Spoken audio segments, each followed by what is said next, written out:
Well, whānau, here's my mahi for today. Anzac Day Māra project. Well, that one there. Anyway, as I said before, I'm going to be trimming some whedjo trees to make sure the shadow doesn't inhibit the growth of my tupu. But yeah, ko mutu te whakatō tupu i te rānei, whakapaipai hoki o te whenua. And that's what she's like. Got a weeding over here, fertiliser, brassicas.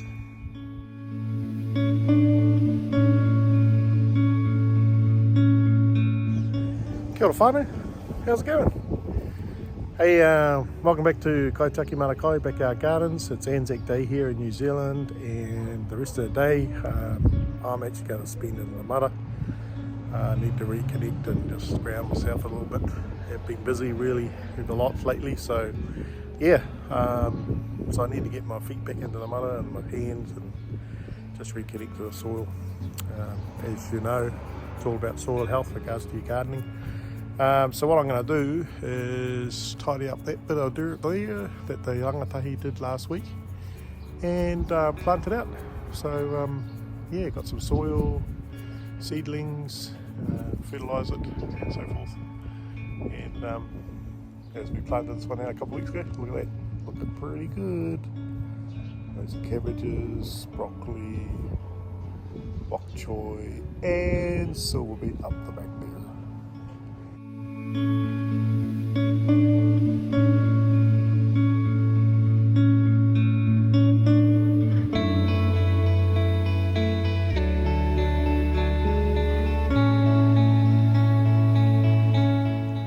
So here am I,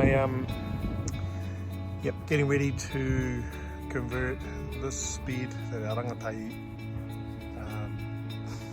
brought fork last week. So just breaking up the soil from the perspective of compaction and aerating the soil. And now I'm just breaking up the bigger clumps, and then like I did over the back there, I'll lay down some compost, lime, fertiliser, blood and bone. I've got some sheep pellets, sheep and chicken pellets, and some garden fertiliser just from the local garden supply. And I've got some seedlings, and yeah, I've just planted it out. So that's my preparation. Got materials that I need, got the seedlings there ready, watered, and now I'm just going to break up the soil a little bit. I'm not toiling it, I'm just breaking it. So you've got these big clumps here, just breaking it down.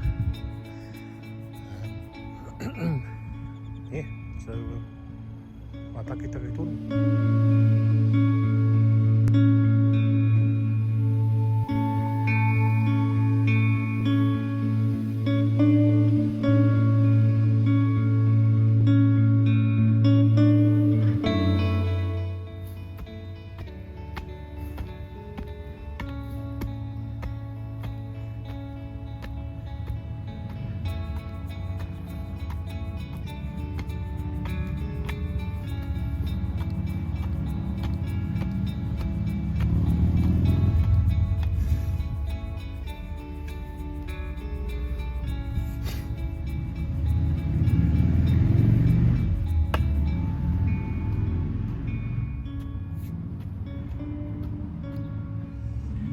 Hey, kia ora whānau, So you would have just seen me prep this little bed, about 15 minutes.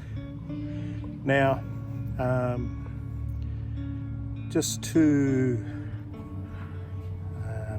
kind of set the context, we try to do a no toil, in other words a no dig gardens here.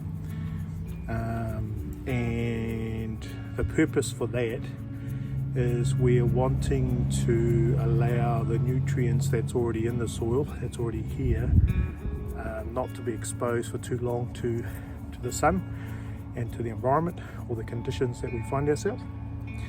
However, here in Kaikohe, The soil is volcanic and it drains well and it's really good. One of the reasons why I don't do, although I am going to do it, why I don't normally do raised beds is because the soil is so good. So I'm trying to capture that.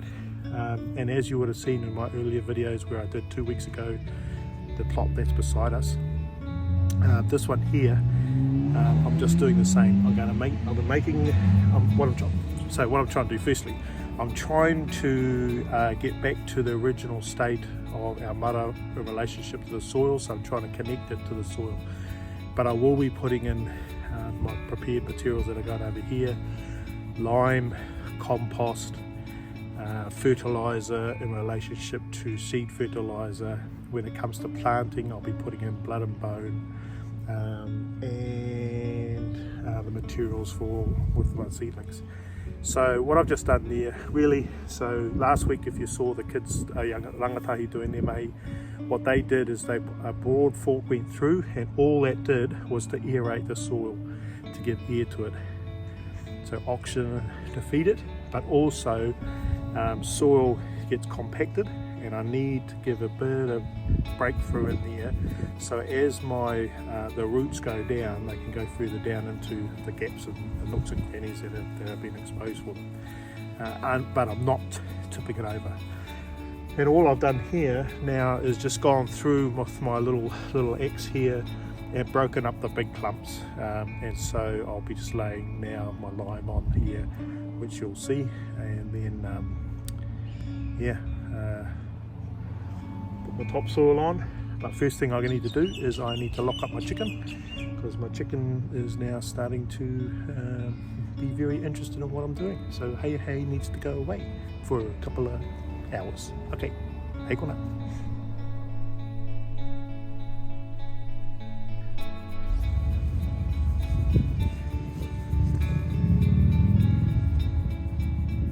So here's the materials that I'll be using.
Just going to mix it in there.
Jungle tips. Positioning your garden in relationship to the sun and any other trees. One thing you're going to need to consider when you're doing your vegetable garden planning for winter, I don't know if you can see it here at the moment, but that feijoa tree there is going to be pruned once the feijoas drop off, like this one over here, and that's in order that the sun can get through. At the moment there's a shadow over here and over here from that feijoa tree. Now for the photosynthesis to happen in the plants, they need the sun. Now if you have a look at my Māra here, you'll see that the vegetables at that end there are a little bit smaller than these ones here and these ones here, because they're more under the shade. Now in summertime that's fine, particularly for like your lettuces and so forth. You want to have a bit of shade there, because the direct sun is actually too strong and too hot, and dries them out pretty quick. But in winter time you're wanting them to get as much sun as possible. So I'm going to be pruning that one back to allow the sun to get through, but I'm not sure how much light that will let in, hence why I've only done up to here, and I'm going to leave that bit, although I do want to put some vegetables in there, but I'm just going to see what it looks like. So this bed's ready to go. I was going to give it a bit of watering, and now plant my seedlings. Actually I might put in some other fertiliser, and while I've got the chicken away in this coop over there, I'll have to redo my fence and come down here so that the chicken, hope I've got enough materials so the chicken won't get in there and eat my vegetables. And then I'll get some bark and lay some more bark, fresh bark down along the edges and along this edge, just to try to keep the weeds at bay. But yeah, those are the things that I'm considering. So, as I saw last week, the children of the rangatau came through and they broad forked the soil here. I had laid tarp like this, and in this slot here I'm actually going to hopefully do some garlic, and I'm experimenting with a compost pile. Rackets keep turning it over. I've been watching Jeff Lawton in regards to composting in 10 days, and he's from the permaculture. He's pretty much the guru of permaculture globally, and also turning your desert areas and gardens into sustainable food harvesting. Māra, and for whānau to grow their own vegetables. Today is we're going to be putting some seedlings in here. So it's 2 weeks or a week, 2.5 weeks, actually nearly 3 weeks after I planted these, and I'm putting some more in here. So the ones in my main garden at the back there, they'll be coming through in another month, another 3 weeks or so. I see the broccoli's already starting to come through, the bok choy and all that's already starting to happen, the kale's already starting to happen, and then this is going to be my winter harvest when it comes to winter time up north here. We broke up the soil, broke it up into smaller bits. I've added fertilizer, lime and compost. I'll be direct planting into here and over to there, and I'll put down some sheep pellets, and that'll be the last thing I'll put on actually is the sheep pellets, and give this a bit of a weed, because you can see the weeds starting to come through in there. You need to get those by 2 or 3 days in, otherwise they'll take hold. So I'll just give them a little fork thing and just give it a bit of a weed. But it's looking good. Pretty stoked with this. It's all about planning, and I'm going to use the lawnmower to bring on some ladder, push it down in here. Yeah, anyways, that's what I'm doing.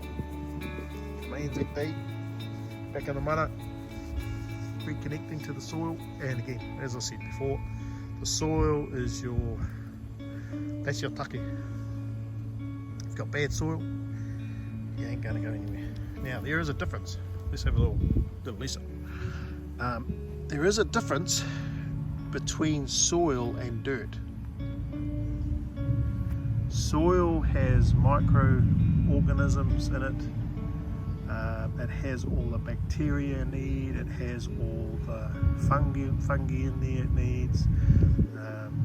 And you know, I'm hoping when it comes to my summer harvest and my summer Māra, by the time my worm farm has gone through this winter season, that bath should be full of worm castings that I'll put into my Māra over there.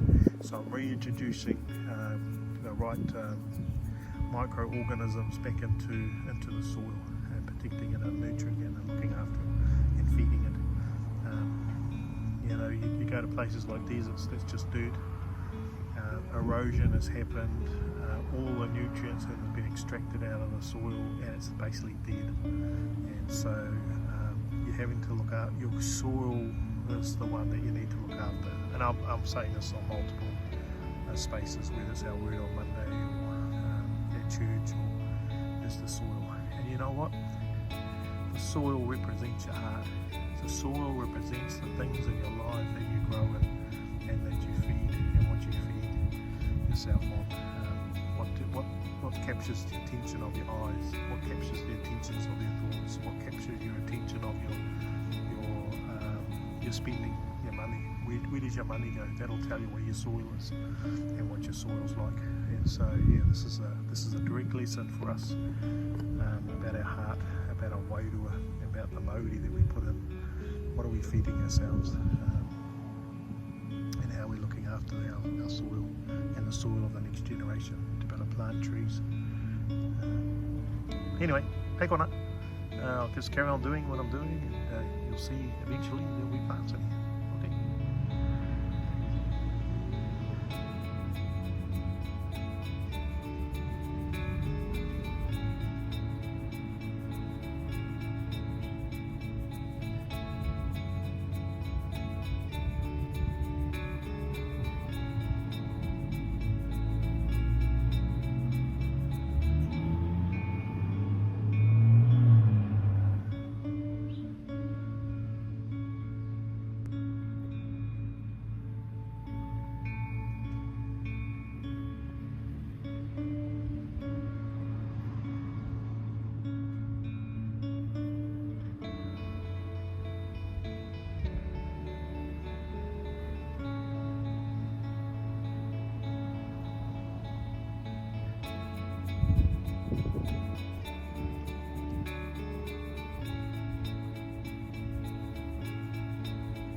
to make a hole.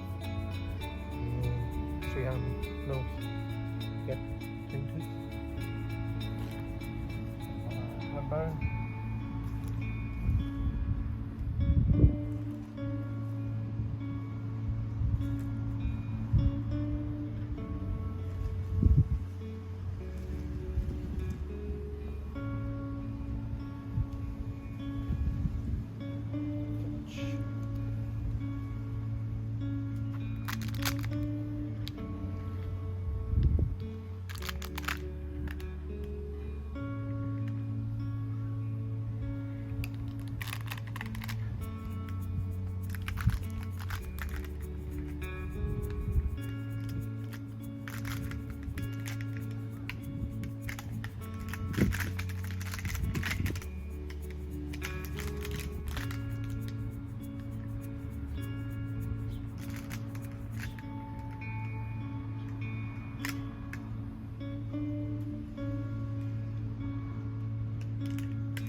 Well, whānau, here's my mahi for today.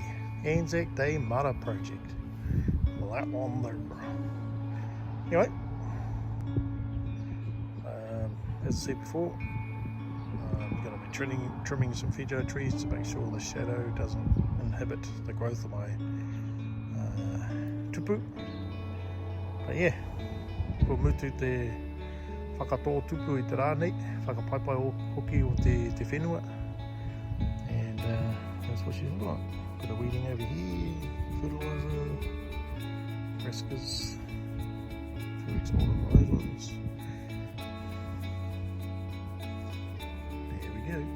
Alright, that's my mahi for today.